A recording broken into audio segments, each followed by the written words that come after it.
Hello, everybody. I'm Andrew Zimmern, and I am the moderator for today's panel, the Southwest 2021 online featured session entitled Aquaculture, Food Systems, and Climate Change. You all see on the screen a synopsis of our conversation today. I would like to add, before I introduce my guests, that aquaculture can be a powerful force for ecological healing, preservation, economic development, advancing wellness, health, fixing our broken food system, as well as a variety of other social needs. I want to start out by introducing our panelists. We're joined by David E. Kelly in the upper right of our screen, Sarah Redmond in the lower left, and Alexandra Cousteau in the lower right. I'm very excited to talk to all of you today. Sarah, I'd like to start with you first and perhaps ask in a very general sense, what brought you to this panel today? I think there's two answers to that. One is a personal journey, which began when I was in high school. I grew up in Maine and didn't know what I was going to do when I grew up, so I just combined my two favorite things, which was the ocean and gardening. I thought it would be pretty ideal to have a ocean garden to tend. Of course, that didn't exist in Maine at the time. We had salmon farming and some shellfish farming. So it took a while, but I ended up at grad school where I put together the first kelp nursery system, which then really launched the kelp aquaculture industry in the U.S. I think, beyond my dream and being fulfilled of having a seaweed farm and really trying to figure out what this all is, there's something else that's going on here. I think seaweed has this really powerful way of attracting people and creating a porthole into the natural world. And it's opening up opportunities and exciting the imaginations of the collective. And I think at this time, there's really a need and a desire to change things and to create new types of systems. And so I think having this type of panel and asking these kinds of questions and having these conversations is really important and really fascinating that sort of seaweed is one of these things that can transform the systems that we know now and help us imagine new ones. Alexandra, I'd ask you the same question. What brings you here today? Well, it's been a long journey, Andrew. I've been part of the ocean community since I was an infant, and joining my father and my grandfather on expeditions to explore the oceans and the communities that depend on them. And over the course of my lifetime, I've worked to advance that narrative that it's important to conserve the oceans and sustain them. And over the course of my lifetime, I've watched the degradations of the ocean continue and continue. And today we've lost 50% of the whales and the fish that used to swim there when my grandfather first started making his films. And so I've realized that if we are going to avert the worst case scenario, which is more plastic than fish in the oceans by 2050, we need to change how we articulate our ambition. Conserving and sustaining what is left feels insufficient. And I think it's time that we start rebuilding, regenerating, restoring abundance to our oceans, and using those words to really articulate what we want to accomplish and give us very clear yardsticks to accomplish that. So Oceans 2050 is the organization that I co-founded a few years ago. It uses the latest science in understanding how we can restore abundance to our oceans by 2050 so that we can enable and amplify people, organizations, companies, initiatives to contribute to that common vision of a more abundant ocean. And it's been really exciting because this idea that we can rebuild our oceans and restore that lost abundance is catching on like wildfire, and it excites people in a way that I haven't seen them excited ever. And so this work is tremendously fulfilling, and seaweed actually is our first big project, a global seaweed project, using data collected by 21 farms on 5 continents and including 23,000 farmers, most of whom are women. So we're hoping that that data will help us understand how seaweed farms sequester carbon and bring together biodiversity and help bring the oceans back to life. I want to come back to that whole issue because I find it absolutely fascinating, and I love how you've just by changing the way we speak about this aspect of aquaculture, we can actually embrace a more aggressive solution for it. David Kelly, what brought you here today? The story's a little simpler, right? I went one day and fell in love with a fish, and in this case, a salmon. Like Sarah, I am also from Maine, but when I grew up, there were no salmon to be fished for there because they've been pretty much dammed out. It wasn't until 40 plus years later, after I'd moved to California, that I went fishing in British Columbia, fishing for salmon, and I really just became enchanted, enraptured, and even in awe of this miracle fish. The salmon, we all know the story. They're born in a river, they go out to the ocean, they swim thousands and thousands of miles, they collect all these nutrients and vitamins, and then return to their river of where they were hatched and born, and return those nutrients and vitamins and minerals to the riverbanks, to the animals, hundreds of species of birds.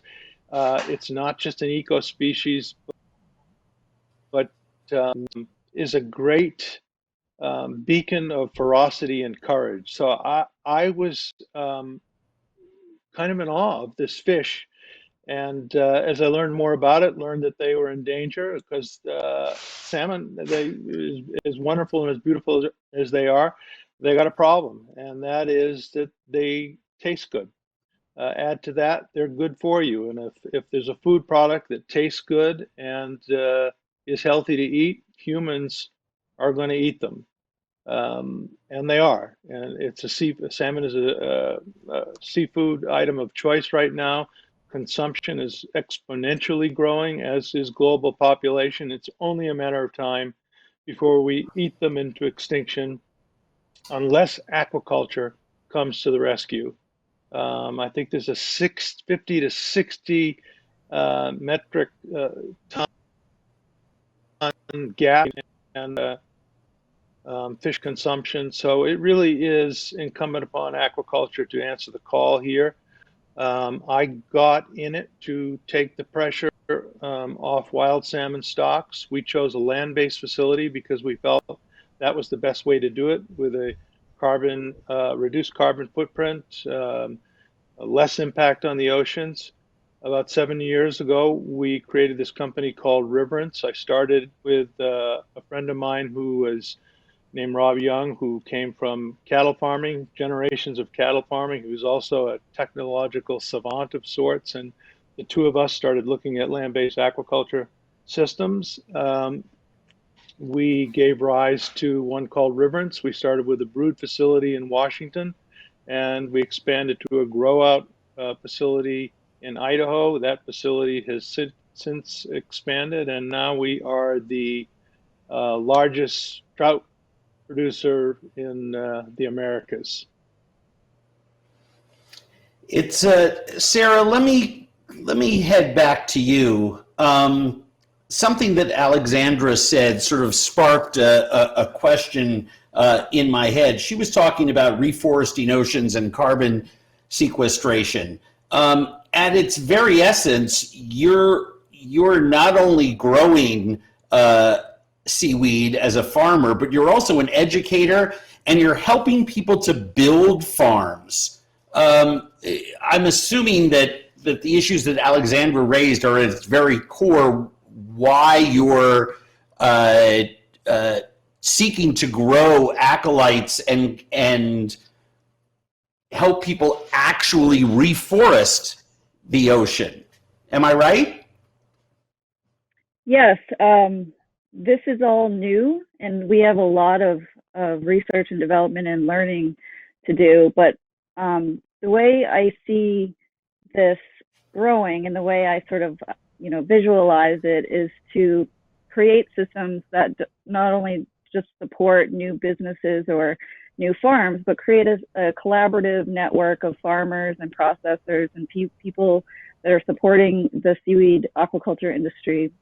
And so we do that through an organic sort of certification approach. I think that we really should think about this concept of approaching the systems that you build in such a way that you're building the integrity and respect for both the living ecological systems around you and the human community that are working within that. And organic principles have those sort of baselines. And so all the work that we've done in terms of developing organic produced seaweed in our nursery and on our farms and in harvesting, we then share with others. And so we have founded a nonprofit called the Maine Seaweed Exchange, and we offer workshops and education and networking and research to help encourage the growth of this new industry in a responsible and transparent manner. And so we train people from all over the world who are just really hungry to become involved and to learn more and to approach it from sort of this collaborative network kind of a system. And so that's been really exciting to see that as we build our farm and footprint at our company, Springtide Seaweed, we can then also go out and share and create a network of other organic farmers.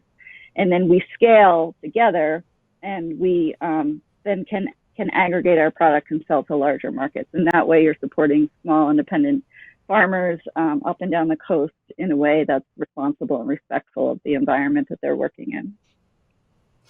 What's the biggest hurdle that you have to growth? Because everything that you said, I found myself just cheering inside. This is exactly the kind of solution-based action planning that we need more of.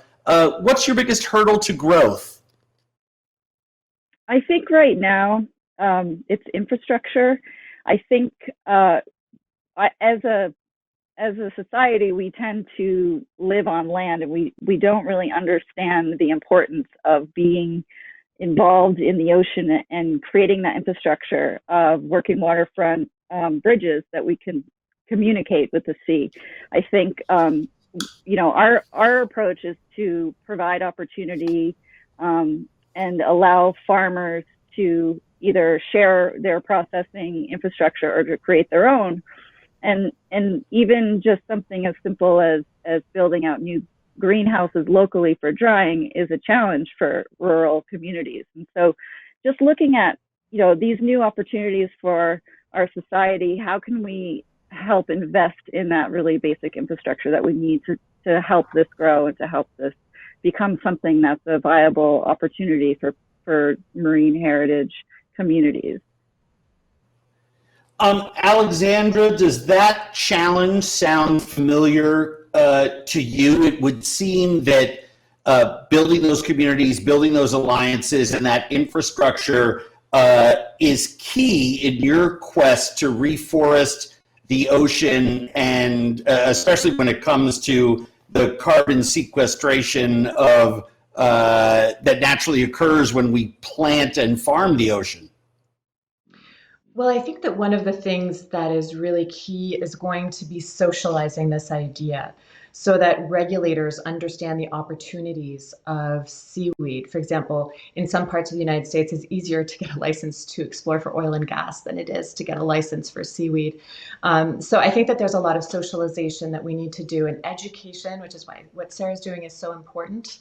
Around the world, there are different challenges in different places, but the market is growing. The interest from investors is growing.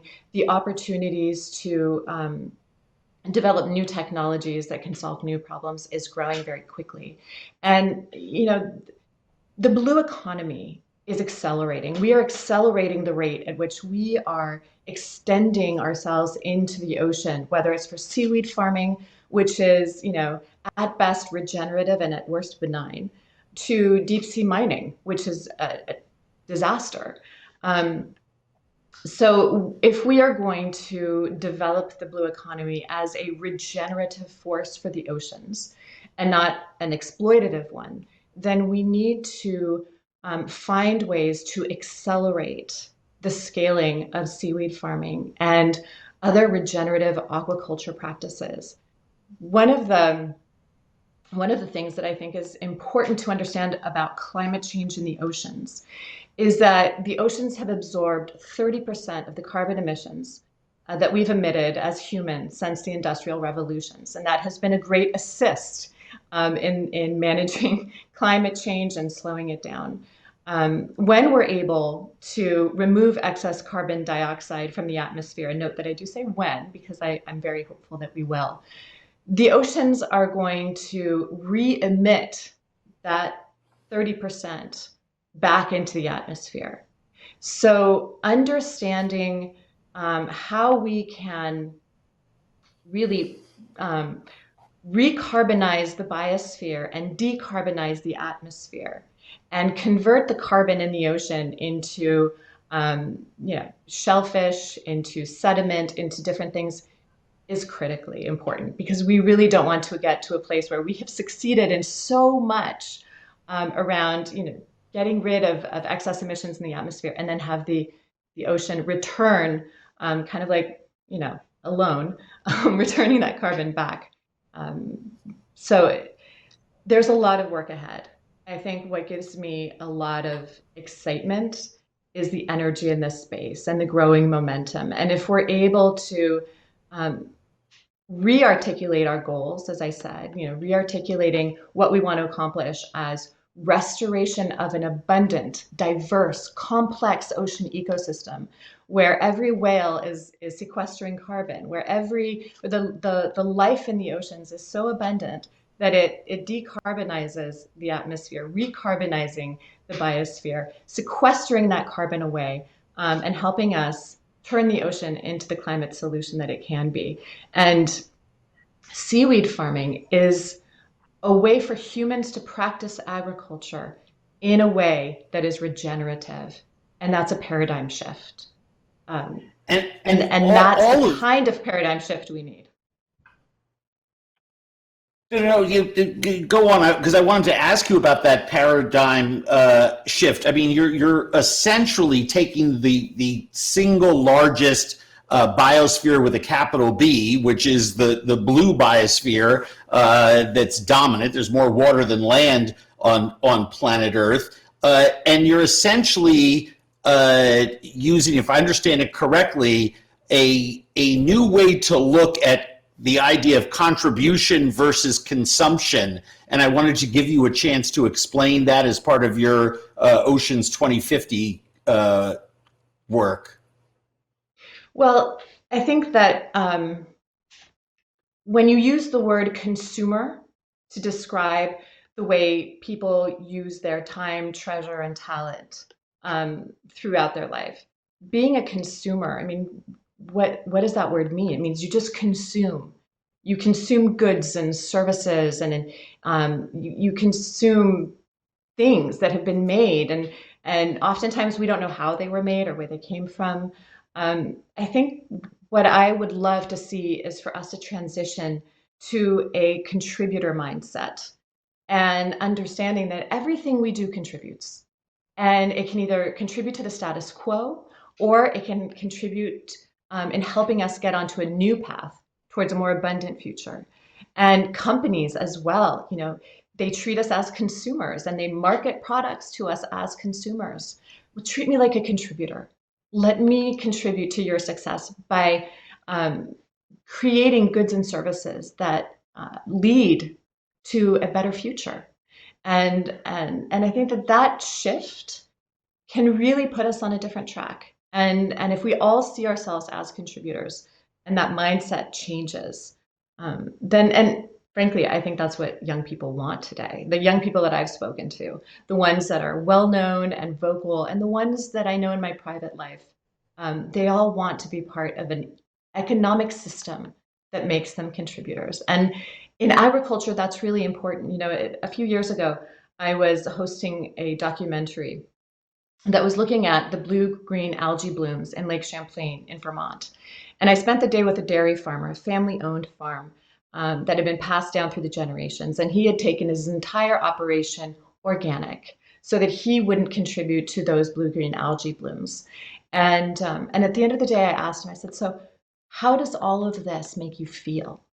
And he said, I feel amazing because for the first time in my life, I feel like I've been able to align my choices with my values, with my beliefs, and that I'm leaving a better world for my children.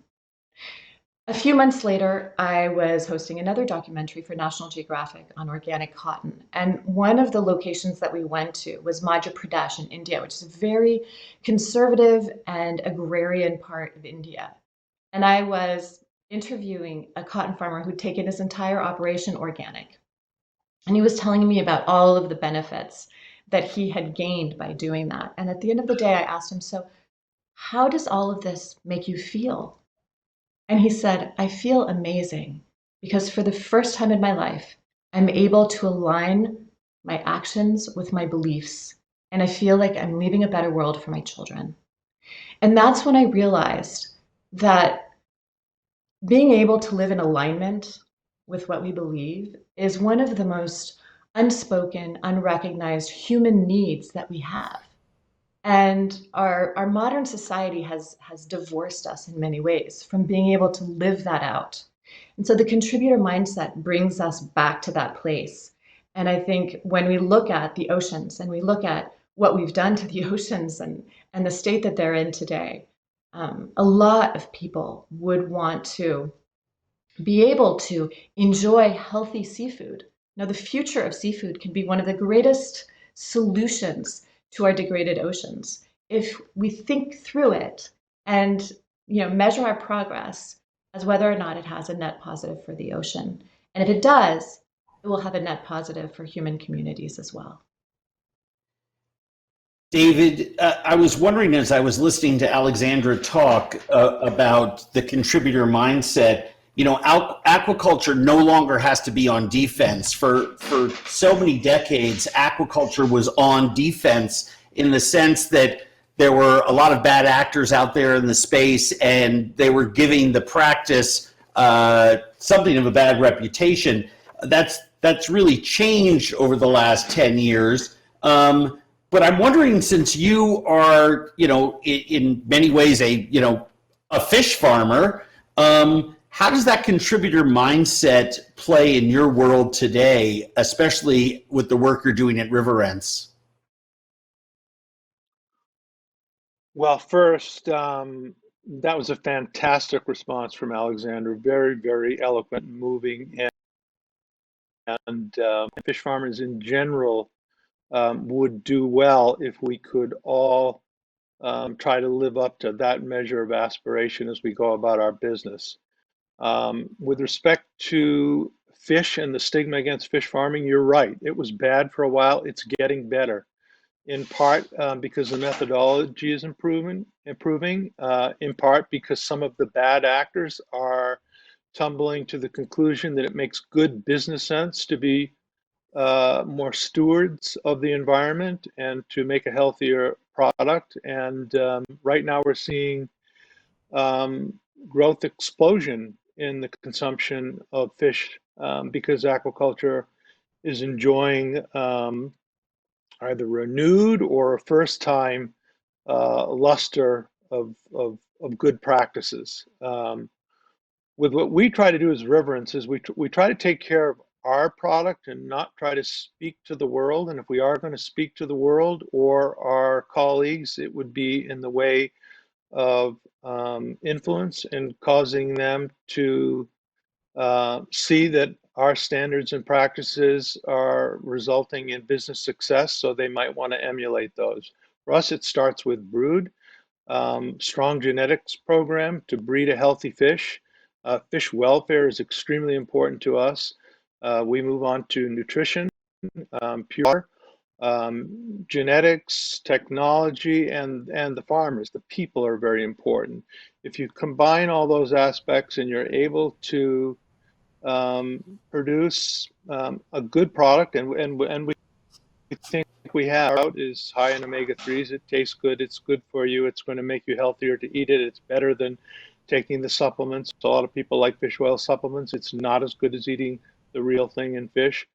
Um, our goal and our kind of our mission is one chef at a time, one consumer at a time, to be impressed with the quality of our product, that they will tell a friend, that word of mouth will grow with respect to the quality of our product, and our also our reduced impact on the environment, and that we as a company will benefit in the long run. You used a word in there that for a long time has been what I will call a pejorative term when it comes to aquaculture, but I think it's actually a defining term that we need to embrace, and that is technology. That used to be scary when you talked about it in the aquaculture space, but can you talk for a minute or two about the role of tech at Riverence and your experience with it? I mean, you're not a career scientist. You surrounded yourself with experts, but technology plays a large role in the success of your company. I've had a chance to eat your fish for years, and it's absolutely spectacular. Yeah, technology is a big thing. Had I known that going in, it probably would have scared me, and I would have run in the opposite direction. I am not a technological savant. Your engineer will tell you even getting me ready for this Zoom conference was a bit of a challenge. Luckily, I surrounded myself with people who are good at it. But it's a big deal. It's a tech-centric business. If you start at your brood facility, you're dealing with your hatcheries, your genetic selection, your crossing families, your biofiltration and oxygenation and ozone. It's a lot. You're also using photo light to manipulate spawning periods to get your fish to spawn. When you move to grow out, you're constantly tweaking your nutrition for growth efficiency, digestibility of feed, even the little things like getting your pellets to float so the fish can see them, so your farmers can see the pellets and know not to overfeed. It's very tech centric. Of course, when you get to processing, you've got your sorters and your eviscerators and your humane kill. We like to use electrosedation because we feel that's the most humane way. A lot goes into it. And then, of course, the final chapter is selling your product, and that is the technology that we're all familiar with: brand side, social media, reaching out to your consumer. So there's a lot of technology involved in aquaculture, but I would be remiss if I defined Riverence or really any fish farm as a pure tech industry, because we're dealing with live animals. You need farmers, and I think at the end of the day, you've got to get dedicated people running your hatcheries, running your fish science, your fish welfare, your nutrition, your grow out facilities. The only way to succeed is with a level of commitment from your people to show up every single day with a degree of passion. And if they can't bring that passion to your enterprise, all the technology in the world isn't going to save it. And my other job, which is in writing, I often adhere to a principle, laid a zillion years ago by Robert Frost, and he said that no tears for the writer, no tears for the reader. And what he really meant by that is if you don't feel it, if you don't put your heart into it, then you can't expect your constituency or your consumer to invest theirs. And I think that's equally true in the aquaculture world. You need dedicated performers at every level to show up and play their part. So I hear you on aquaculture being declared a technologically intense industry, and it is. But at the end of the day, we are farmers, and it's very, very people-centric. And the best part of our company, I think, is our people. It's a fascinating take, and I'm really glad that you brought that up, because it reminds me of something that I learned when I was reading up on Oceans 2050. Alexandra, I'm betraying my age, but I grew up on your grandfather's films and his work, and it was mandatory family watching in our house. And if I remember correctly, your grandfather had a very strong belief and a passionate belief in the need for us to be farming our oceans. And so I was wondering if you could talk for a minute or two about the future of seafood and edible plants being grown as part of Oceans 2050. Well, we want to catalyze the scaling of regenerative opportunities for the ocean. So our work will never be around actually putting kelp or seaweed in the water. We want to support the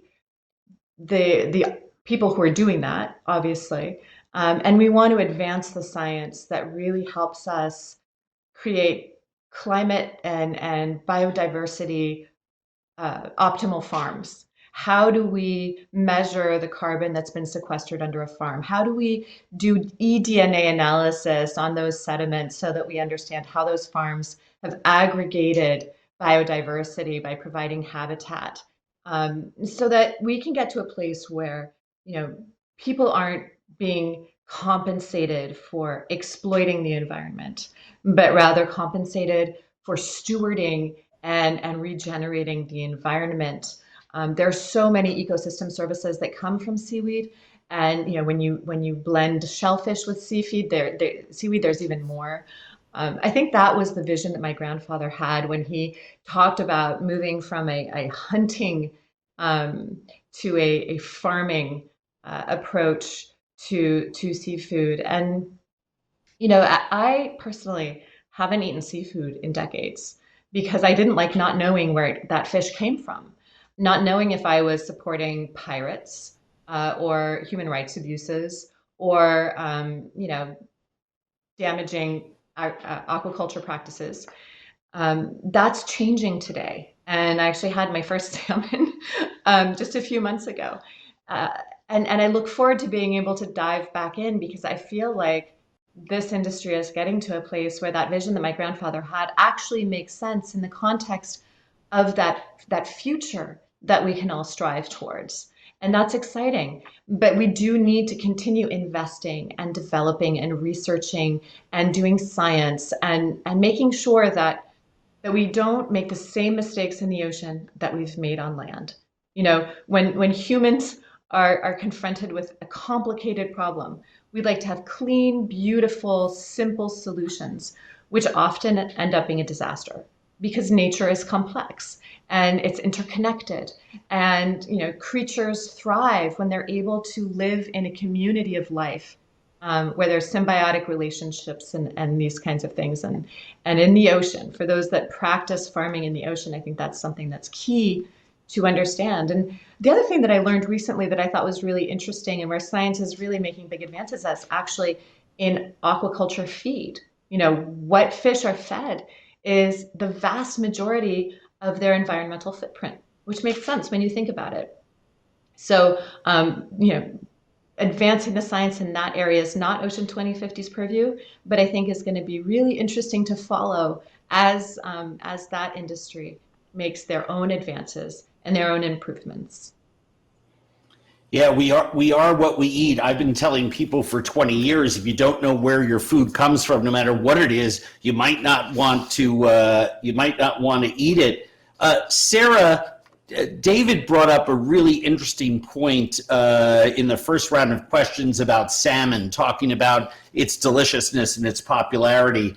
And I was wondering if you're finding on the consumer-facing side that, ocean plants, for want of a better expression, are an easy sell, or is there an appetite change going on here? As a global traveler, I go to a lot of different countries, and they're taking whole meals from ocean plants, and I know what a reset that would be for taking the pressure off of factory farms in this country if we could just take a few more meals from the wild that were grown naturally. It seems like ocean plants is a big part of that solution.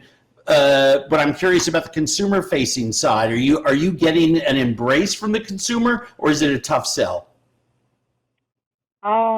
People want seaweed. I think the challenge is to create that sustainable aquaculture organic system that will provide the wide range of amazing products that can come from these crops. And so the way that we approach it is to recognize that the dried kelp, the dried seaweed that we grow, very concentrated, very high in minerals, vitamins, and unique bioactives, and utilized as an ingredient or a seasoning. And by providing this resource, you can then encourage people to eat seaweed every single day. So by incorporating a little bit of seaweed into your diet every single day, you're helping to remineralize your blood. You're helping to balance out some of the mineral deficiencies that we tend to have when we are farming on the same soils over and over and over again. We need this connection to the sea in our diets, in our soils, in our animals. And so seaweeds provide this really interesting package of ocean life that can then be translated and brought back into the land, into the soils, and into the people and animals that need it. And so our approach as an ingredient means that all of the seaweed that we grow can be incorporated into any food that we eat, any food system that we rely on land to grow our animals and plants to feed the soils and the animals, and can be also incorporated into all of our regular industrial processes as a biomaterial. And so that's kind of one of the enticing and fascinating aspects of seaweed, is it can actually be utilized for nearly anything in the world. And then so you couple that with the ability to grow tremendous amounts of it in the coastal waters. In Maine, this is a winter crop, and so we can create hundreds and hundreds of farms that can produce hundreds of thousands and millions of pounds in the winter. And so it's really exciting to see the potential that this holds. And I think the real potential lies within our soils and within our oceans and within photosynthesis and plants. Really, our planet needs more plants. And so if you want to help save the world, the best thing you can do is start to grow more plants, whatever that looks like. And so for seaweed to be so abundant, you can create your own rainforest every winter. It's just really exciting to see sort of where that can go. So the markets are there. The world wants seaweed. We need seaweed in every aspect of our lives. And so it's just waiting for us to figure out how to scale and how to bring that abundance from the sea back up into our systems. Well, I'll give our audience one little hot tip. Everybody thinks of seaweed as something that can only go into a salad, or maybe as part of another type of meal that's based on the cuisine of another country. But every vegetable saute that I make now, I put sea greens in, and I put kelp diced, rehydrated and diced as 20% of the vegetables in every soup and stew that I make. And nobody knows that seaweed is in there. Everybody starts eating it and is just amazed texturally at how that kelp holds up when it's in a braised dish, whether it's made with fish or chicken or beef. And it adds a salinity that's absolutely magical to food. And I know it's really, really healthy for my family. So it's fully 25, 30% of our vegetable consumption in our house, and would encourage others to experiment with it the same way. We have 15 minutes left, and I was hoping that we could sort of get into a bit of a lightning round here. I'm going to ask our panelists if they could respond to a question I have just in a minute or two so that we can be cognizant of the time, and I think we might be able to get through all of these hot button issues. I'll start with you, Alexandra. It's clear by everything that we've learned today, and as folks who have been working on these issues for years and years, that this broader sustainable food systems approach that you've been talking about, that David's been talking about, that Sarah has been talking about, is absolutely vital. You said that you just started recently eating fish. I'm just curious, as a consumer who knows more than the average consumer, how this broader sustainable food systems approach is being embraced by those young people that you were talking about earlier, because I'm finding in my life they certainly are much more aware of the issues.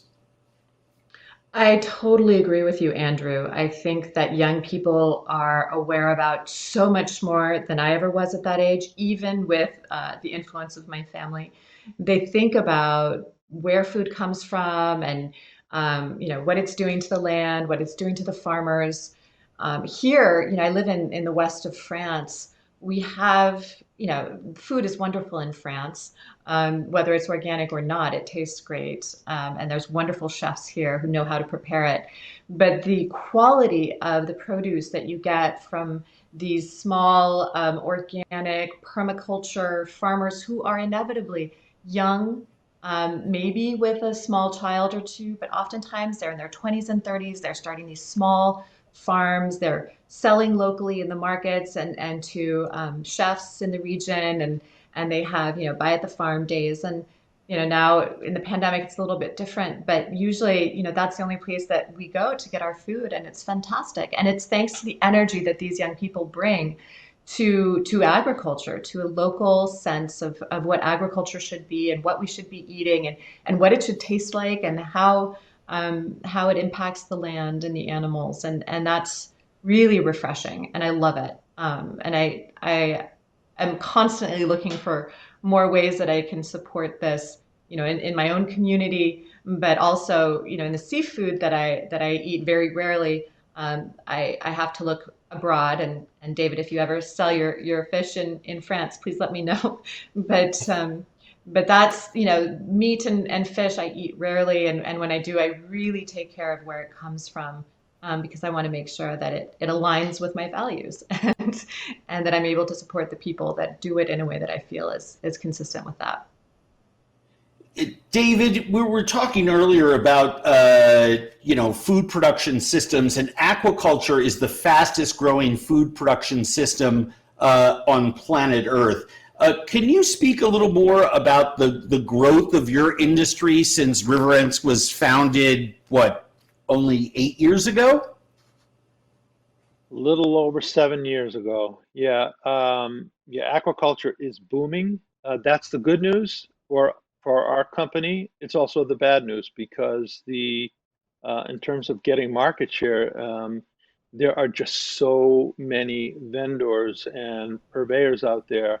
How do you get market distinction? How do you separate yourself from the other vendors?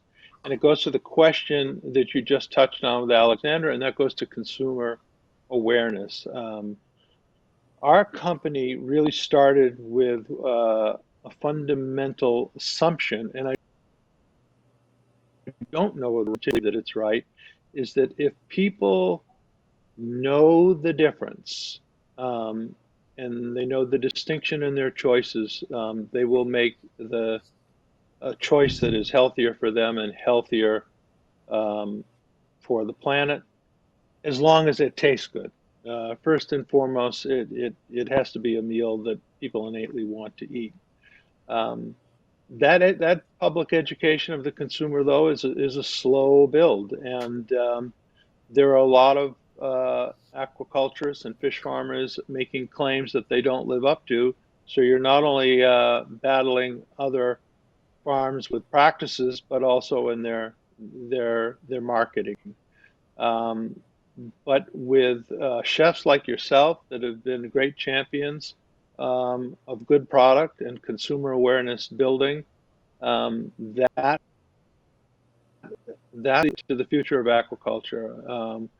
I think the public now is becoming aware that it is the better choice in terms of the impact on the planet. The food conversion ratio, I think, with meat is 8 to 12 to 1, depending on the scientists you listen to. With fish, it's almost down to 2 to 1, in some cases 1 to 1. Um, it's a it's a reduced carbon footprint. It's a great source of protein. So it's easy for people to get excited about it. It tastes good, and you're doing the planet a favor when you make that food choice. I don't Yeah, think I mean, we'll go ahead. Yeah. no, finish up, David. I don't think we're ever going to get the consumer to walk into the grocery store and say, I'm here to make an ecological statement with my food choice. They're first and foremost going to want to go in to be able to feed themselves and their family, and it's something that tastes good and is good for their own health. But it doesn't hurt that in addition to those two components, eating fish is friendlier to the planet as well. Well, that's you. I mean, you hit on a great point, and that's why I believe so much in the educational component, because I certainly think that way when I go in, and obviously I have the ability to transform more foods from my stores that I shop in into something that my family enjoys to eat because of the skill set that I have, built over a career in food. But I think education is absolutely key, and especially amongst young people. My 16-year-old is way more aware of sustainable choices and issues, and how he can vote with his feet, with his wallet, with the choices that he makes in every aspect of his life.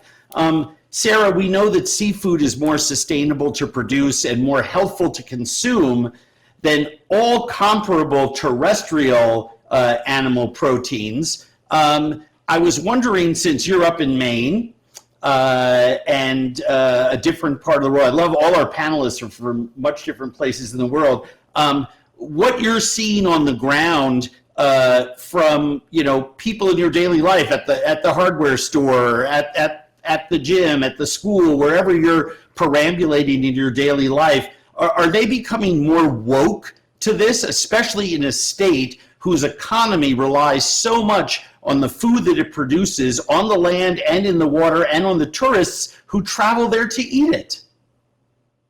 Yeah, absolutely. Aquaculture is really growing in Maine.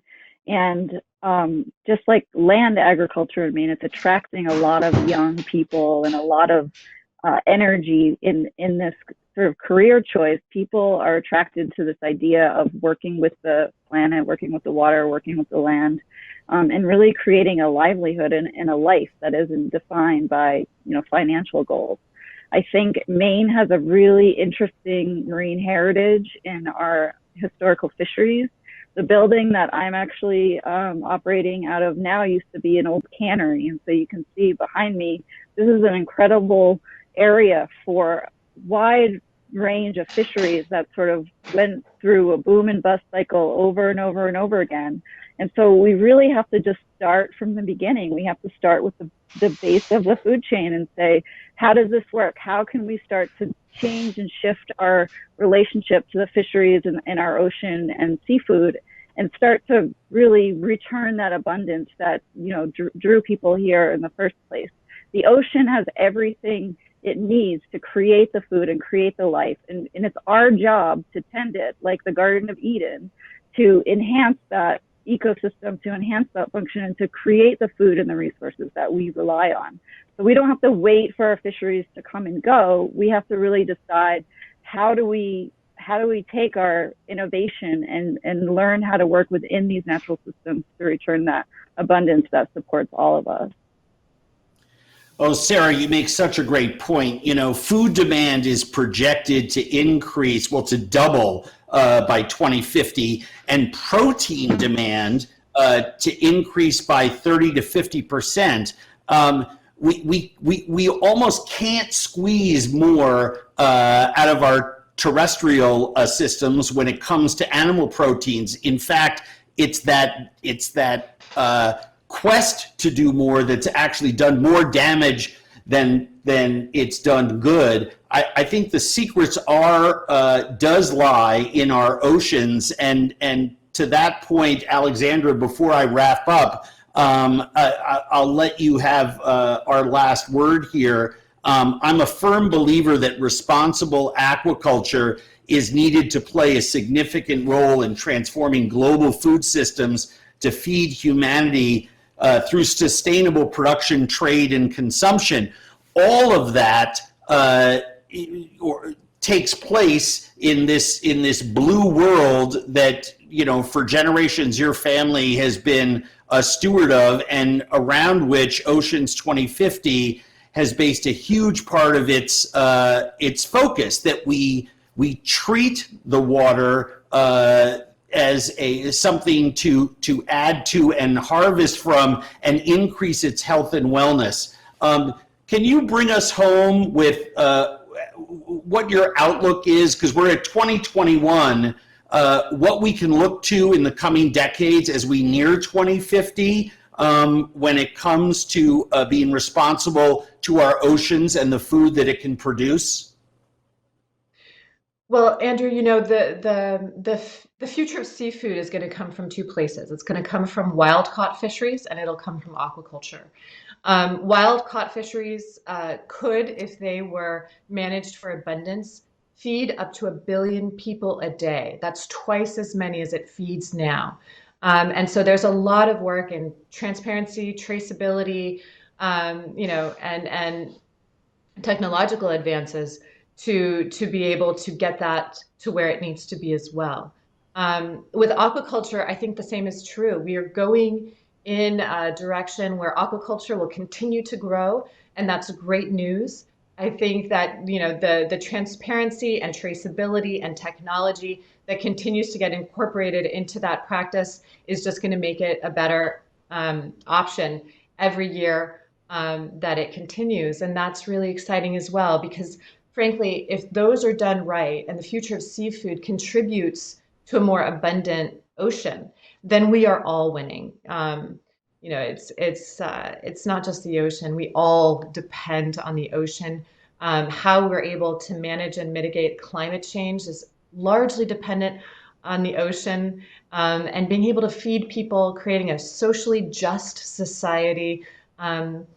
All of those things are very connected to the future of seafood, and I think that, you know, influencers like yourself, Andrew, and innovators like David and Sarah, who's doing such a great job with expanding our understanding and ability to scale seaweed as a real solution for so many different things.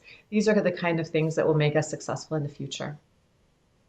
Well, I'm so inspired by the three of you. I have several years ago, I decided that, you know, of all the food pillars I could devote a healthy portion of my time to, it would be aquaculture for a whole variety of different reasons. And the three of you represent all of the best reasons and confirmed to me that I made the right choice into where to lend my voice. I'd like to leave everyone with this thought. It's the desire, I believe, for all of us to make sure that we maintain focus on the immediate need for you, the viewers, the consumers, and our producers and water farmers to all be pulling together. Not tomorrow, not next week, not next month, but to start to make choices today that positively influence our planet, and to consider aquaculture as a way forward in something that we all can participate in immediately. I would like to thank our panelists today, David E. Kelly, Alexandra Cousteau, and Sarah Redmond. And most of all, I would like to thank the folks at South by Southwest who have allowed us to have this platform now. I'll include last year, even though we weren't able to all get together for the last 3 years, because they understand that this intersection of all of these needs takes place in the water, whether that's water on land or water where it naturally exists in producing food for our hungry planet. Thank you so much for joining us. Have a great rest of your day, everyone.